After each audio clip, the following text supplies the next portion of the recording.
obviously listening to this radio station, looking online, not that it's the best place to look at social media. The Giants are a hot topic for a variety of reasons. Right. And number one, it certainly seems to be the overwhelming consensus that the fans are not happy like the team is after yesterday's performance. Yeah. Listen, I understand, right? When you have an opportunity to pick the number one guy in the draft and you're slotted at it, especially with the need at quarterback for the Giants, it's why would you give that up? But players are never going to tank, man. It just doesn't happen. Like, the guys are going to go out there and play. And if you're a Giants fan, you should have some type of happiness. I mean, the team hasn't scored 40 points since 2019. I don't know. I mean, they're sitting in the 4th spot. I think there's still a chance they can get Shador or Cam. It looks like, if we was to play mock draft real quick, I think the Patriots do get Travis Hunter at number 1. Mm-hmm. I can see, there's a lot of talk of the Titans going to get a quarterback. I can see them going to get a receiver instead of a quarterback, and on and on and on. So I don't know. I just think right now, even the Browns, they need O-line help. They need receiver help. They definitely need quarterback help, obviously. So we'll see. We'll see what happens. But I think the Giants, they'll be fine. I think it's a lot of hoopla for nothing. A lot still has to be determined, obviously, because you've got one more week of games to go. But considering the fact that you've only got 4 3-win teams, it is interesting in the fact that Cleveland's got Deshaun Watson, who restructured his contract. I don't think he's going anywhere. I don't know if they're going to draft a quarterback or not. No one does. Nobody knows. The Titans, who knows? I think we're pretty comfortable saying the Patriots will not be drafting a quarterback. So while everything changed, perhaps nothing changed, and that exactly either one or both of the top 2 quarterbacks in the draft will still be there for them at 4. Also, there's the chance that one is gone and one is not, and it takes the guessing out of who they pick, or perhaps both are gone and now they've got to go in a different direction. And maybe, who knows, maybe that's the best case scenario for this team this year, because while they are, meaning Warden and Sanders, are clearly the top 2 quarterbacks on every mock draft I look at, maybe I don't know if they're franchise quarterbacks. I don't think anybody knows. And I think if you watch the game Saturday against, Colorado versus BYU, he didn't look good. He didn't look great behind that patchy offensive line. You know who has another patchy offensive line? The New York Giants, right? So, yes, the kid, I think he has enough moxie and definitely the arm talent's there. He's definitely strong. But overall, man, I think the Giants need an offensive line.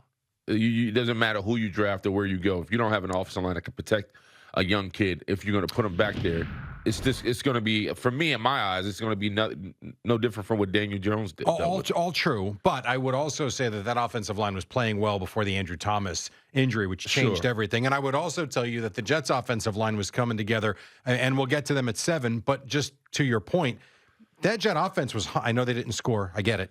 They were humming along those first couple of drives. And then I guess it was when the game just changed. Yeah. And Aaron Rodgers is running for his life. And all of a sudden, and now I'll bring it back to Sanders, Saturday night. There's a lot of people that say, look, he's not any good. That dude, he had no time to throw the ball. At all. And it's exactly why I thought the Giants were going to be a good team this year. I thought with what they did on the defensive line and with the edge rushers, I thought they were going to get after the quarterback and they would win low-scoring games and they would not give other quarterbacks time to throw. Now, that didn't obviously turn out to be the case, but that's how you win. If you don't have a great quarterback, you disrupt the other team. And Shador Sanders I watched a lot of that game the other night. Every time he snapped the ball, he had 3 guys in his face. But he was dealing with that since he landed in Colorado. The offensive line play for Colorado. That bad? I think Saturday was just kind of like it exploded. I think for a lot of people that paid attention to Colorado knows that their offensive line hasn't been the strong suit for them. Overall, Shador, I think he's a talented kid. I think he's going to be fine in the NFL. But I think right now you can't move forward unless you address some of the issues that they're dealing with for the Jets and Giants. Well, I'm talking more, if not a starter, definitely depth-wise. They need more quality depth. They need players. Yes. That having been said, here's what I saw yesterday, and we've seen it all year. Malik Neighbors is just ridiculous. Stud, he is so good, and I know we've kind of known that. I mean, he goes over, 100 receptions, 1,000 yards, and I could be wrong. I know he missed at least one. I think he missed a couple of games this season. So he's done it in 14 or 15 games, not 16. And this isn't a 3-win season where it's been a quarterback carousel all year, and the other guy who started is in Minnesota on a practice squad. Right. And yet you still look at his numbers. It's like, damn. I mean, they really hit on a kid last season. Now you need to put the pieces around him, obviously. And I think they will. I think we still, for a lot of Giants fans who woke up pissed off, like, oh, it's going to work out. I think it's tough to tell Giants fans that after the season they had, but I still think it's going to work out. So I still think you have an opportunity to snag a quarterback, and it's just a matter of how this all plays out. And I really feel like I don't feel like there's a need to set the house on fire solely because if the Giants lost the number one spot. No, and I agree with that too, but I do understand the Giant fan that's upset, if for nothing else, losing control of the draft. That I do understand. Now, I don't know how many people were actually in that building, but boy, when they made play, give them credit from this standpoint. For competing. Also, they got out to a big lead. The Colts kept coming back and coming after them, and they had a response and an answer every single, it's kind of, you're looking up like, wow, the Giants are clobbering the Colts. Next thing you know, it's a one-score game, Giants score again. One-score game, Giants score again. It was from that standpoint, it was impressive. Felt good to see them have pride. I mean, this team was on its way for being winless at home. You know what I'm saying? I know. That's a brutal stat, especially if you're on that team. So the fact that they was able to kind of rally and really show up on Sunday, I mean, that's enough in itself. Especially when you go into the game, they're talking about firing Daboll. Do you hold on to the GM? The number one pick. How does that turn out? Like, there was a lot this team had to deal with on Sunday. So for the fact that they came out and played for themselves, I think that's a good sign. Where do you make of the idea, and this is just a general question, not so much just about yesterday, a team that has been so offensively challenged to score, and then it's kind of like, in a way, everything that could have went wrong for the Jets yesterday went wrong. Mm-hmm. Everything that could have went right for the Giants yesterday went right. But the idea that this team put up 45 points against a team, now the Colts are not great, don't get me wrong. They're not a Super Bowl contending team. But that was a team that still was challenging for a playoff spot, still had an opportunity. And I know Joe Flacco was playing, but I could also point to Joe Flacco earlier in the year that played relatively well. That was a team that was playing for a lot, and they hung 45 on them. Yeah, I also think they fell asleep. I didn't think I don't think the Colts thought the Giants were going to look that good or be that efficient on offense. So I think a little bit of that. And this is credit for the Giants for having a good day. I get your standpoint. Like, the Colts were still fighting for a playoff spot. But like you said, you're watching Malik Neighbors right here just put on a show. Yeah. Drew Lock looked great. I mean, the defense actually fought for a good portion of the game. So overall, man, it's hard towards being a guy who was in this position. It's hard to look around your locker room and see who still wants to fight, right? A lot of these guys most guys in this position are planning a sandals vacation. They're ready to get the hell out of here. Oh, yeah. So for these guys to show up and be ready to fight and put up a fight against the Colts, I think that speaks a lot to Brian Daboll. Just like how we look at Mike McCarthy, right? We're starting to look at Mike McCarthy in a different light solely because the Cowboys are playing harder, and we're started playing for him. It seems like, right? The season it is what it is, but at least they're putting out a fight where you can you're not turning the channel every time this team is on TV. So all right, so what does that say about Brian Daboll? Because there's a lot of, not that the fans make the decisions, but we have seen in the past where ownership does hear what the fans think and say, and there has been an overwhelming swell lately of let's go, let's start over, fire everybody.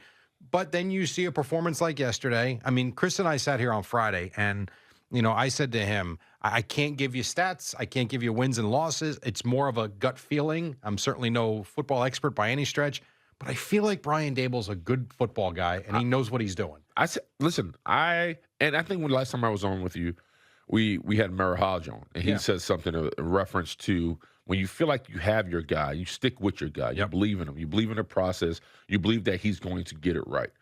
If that's the case, you stay with Brian Daboll. Because I've talked to guys who are on that team. They love him. They speak highly of him. He holds guys accountable. He's tough. But he also has a plan. Things haven't gone right for the Giants. We get that.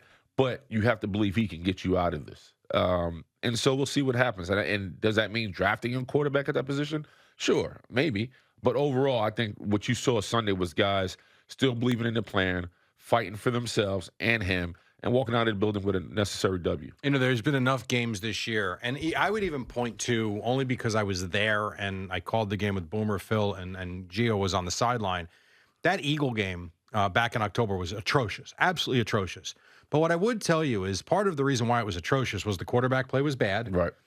Defensively, I know the final score looks ugly, but if you saw the way they came out and quote unquote fought the first couple of quarters in that game before, there's only so many times you can go look up and the team's got no points. The game plan defensively was good. The effort was good. They got after Jalen Hurts pretty good early on in that game. I think there are games I can point to that show me the team was ready to go, but there's only so much guys can take. Now, you've obviously said you've been in that position. How difficult would it be, theoretically, for a defense to continually go out there and have to get the offense off the field when your offense is generating nothing?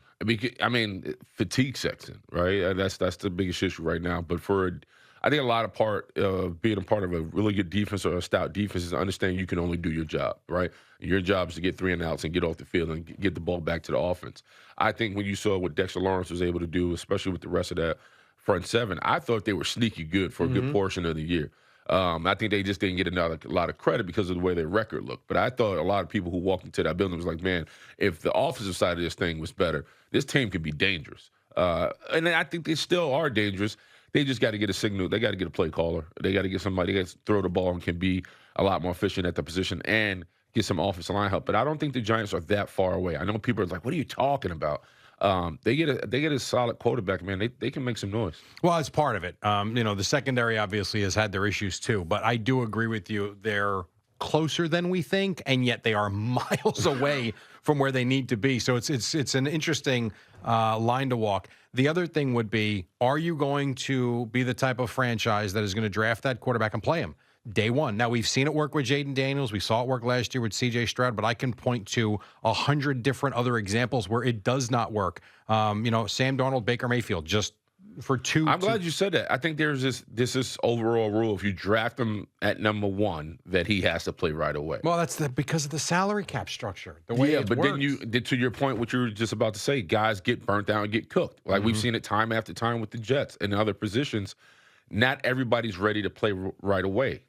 I mean, it is what it is. So you're going to have to figure out, whoever you draft, you're going to really have to figure out, is this kid ready for the spotlight right away? Jaden Daniels just happens to be that guy. I don't think every quarterback is that guy right away. Look how great Sam Darnold looked yesterday, right? Oh. And look at his road and what he had to go through. The throw he made to Jordan Addison in the back right corner of the end zone just led him. Now, Addison makes a great catch, don't get me wrong. But the throw he makes and I'm assuming he was aware that he was about to get clobbered and unloads the ball just in time. That's not the same guy that was here with the Jets. Well, part of it because the O-line protection. Minnesota's offensive line was phenomenal last night. But overall, Sam, when he got here, it was like everybody in the city was like, please save us. Yeah. And there's a kid from USC who was just like, hey, I'm just here to just do my job. And there was a lot on him. They didn't have any help on the offensive line. They didn't have any talent necessarily on the offensive side of the ball, and it was just him. And he walked out of this building with mono, and they sent him down the road. That's the only thing that Sam Darnold received from the New York Jets. So it's tough. It's tough, but I'm happy to see him. Listen, the kid got a shot. Yep. And before we break, because this is something I was thinking about too when we were, I watched a lot of the Viking game, and it brings it back to the conversation about what the Giants are going to do, what they may do, and what they might not do. Who knows? Is the quarterback-head coach relationship. I mean, I can look at Justin Herbert and say, until Jim Harbaugh got there, underachieved, and they were never as good as we thought they would be. He was taking way too many hits. Yeah. They had to run the ball, and they had to get beefed up. They had to get beefed up on the defense side. Now, all of a sudden, you look at him and Jim Harbaugh, and he's playing better. They're better collectively, sure. You look at, O'Connell and Sam Darnold. I mean, you look at LaFleur and Jordan Love. It seems like the coach and the quarterback have to be in line with one another. And if you get that right combination, it's almost as important as anything else. I agree. I think that's what most Jets fans are hoping for, too. If you're going to get a new head coach, get somebody who can really either speak to Aaron Rodgers and get him on par with what they're trying to do, or go get a new quarterback and then have that new coach, new quarterback relationship, and hopefully it grows in the right direction. I think that's what seems to be the fad right now. And when you see the tape after what Kevin O'Connell and the way Sam Darnold looks like, I know J.J. McCarthy's like, man, am I ever going to play? Like how can you ever sit this kid up? And that's a great question, which we'll get to. I was thinking around 8 o'clock, like, what do you do if you're the Vikings? You got a free agent that is playing out of it. Out of his skull. They're 14-2. And think about when Kirk Cousins left, a lot of people had empathy for Justin Jefferson, right? They was like, oh, man, his number's going to drop. You pay this guy all this money. Justin Jefferson's like, don't ever, like, that's my guy. Yeah. Like, he's never going to leave the building as long as I'm a Viking. So now you just drafted this young kid out of Michigan who, when he left Michigan, left with a pretty damn good resume. And now what happens to him? What do you tell him at the end of the season? I mean, Minnesota can make a deep run here. Yeah. I mean, they win next week. They have home field. Correct. You know, and it's not to say they couldn't go into Detroit and win. I mean, they played them really tough when they did, but I mean, they have a chance. They have a real chance. So they haven't had a chance in a long time.